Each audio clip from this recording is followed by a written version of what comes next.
Hi, this is Majinoni, and here's my review for the Invincible Iron Man Annual number 1, since they renumbered him again. Uh, Before I go into the review, I can say that this actually was very close to getting Book of the Week. I only selected the G.I. Joe one because it had much more, I thought of it's more dramatic in the way how it dived into the characters, personalities, and but this title was really, really good. I highly recommend it. When I went to the comic store and bought it, somebody just said, "Hey, there's Invincible Iron Man Annual with the Mandarins in it," and I was like, "Oh, okay, well, all right, I'll give it a try," because it's been a while since we've had a Mandarin in it, and in the storyline, and I think that person really undersold the title because it was spectacular. What this is a story of the Mandarin trying to basically get a movie told of his life. Now I'm going to kind of go through this a little bit faster than normal because there's, like I said, there's a lot going on. I really, well, the art normally doesn't appeal to me.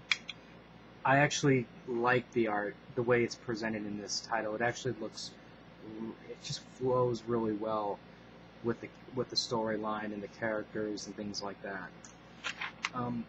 What basically is going on is you have a couple, like a husband and wife type team, and they make Hong Kong action movies, and the Mandarin really enjoys their movies. So what he wants is he wants the story of their life, his life, and you have the guy who's like a little hesitant to do it. He gets his face half burned off, and he basically, this was like a nasty scene where you have his wife, and it looks like there's huge needles that are just like acupuncture right all over her chest. So he reluctantly agrees to do his movie. Now, one thing that I thought was kind of a really good way of storytelling with this was you have the guy sitting down going, okay, how are we going to do your life?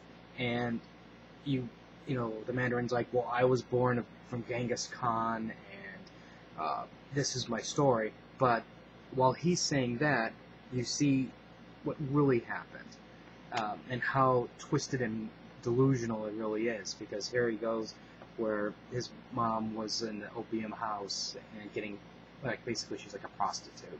And he's like, I was born from noble birth, and furthest from the truth, because like, this is the Mandarin's view, and this is the reality type thing. Now, there's a lot of other inconsistencies with the story where the Mandarin's like, I was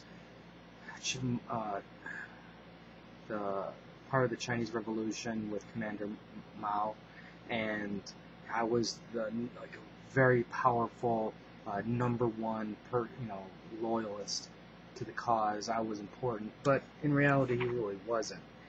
When they go into the story of how he got his rings, even he's like, I found this alien, and he was in tremendous pain, and lots of things were on top of him, and he couldn't move, and I was able to save him. But the truth of the matter was, he grabbed his sword and killed him, and then that's how he got his power rings. And it's like, it was just amazing seeing how twisted his viewpoint of his origin was. It's almost like he forgot his origin at the same time. I mean, I know he didn't, but it's so delusional that it's like night and day. As the story goes on, the writer goes, I really can't write this story. And so what he's doing is he does two stories at the same time. One is the movie that the Mandarin wants, and then the other is what really happened. And he actually is able to trick the Mandarin into allowing certain events to happen for him to get the real story. Going further into it, there's, like I said, there's a lot of the way the background of them planning things out, and even like when they're looking for Tony Stark, because even the how Tony Stark and the Mandarin first met and things like that, it's totally twisted. They also looks like what they did was they're using the Marvel Iron Man movie, because this scene here looks definitely straight from that. When you're looking at the actors who should that they're looking at portraying Tony Stark, it's like you look at, okay, now this one's pretty good, maybe this one might be good, and then he passes up a lot of good people, and then he settles for somebody who really shouldn't play Tony Stark type thing, because he's looking for something to push Tony down. And even when they finally meet, it's in the movie when they finally meet, it's totally the way they distort the Iron Man armor. It's just totally crazy looking. Now, let me see. Basically, the Mandarin, like, here's where they're still continuing to plan on how they're doing things, and then like the Mandarin saying, well, Tony Stark died in our fights, and the guy's like, what are you talking about? Tony Stark's not dead. Your own newspaper says Tony Stark is dead. And you can tell that the Mandarin's getting really annoyed at that, because he's like, no, in my movie, Tony's dead. Now, here's the part where we get to the Iron Man armor. It actually looks kind of cool in a way, because it's got all these little rivet-like things, and then there's fangs on the mouth area. And like the Mandarin's not happy with the performance of the actor, so he goes, I will step into battle. And he goes away with some women, and then several hours later he comes back, and he's totally ripping into that suit. Like he really thinks it's Tony type thing. And pretty much everybody who's working on the movie knows that they're going to die. Nobody's going to come out of this thing alive. Especially when the real movie's presented, and that's what basically happens at the premiere. This, in a way, this kind of I was about to say, it reminded me of the Glorious Bastards in the way they did the movie part, but it's not. I guess thinking back, maybe it's not that much like that.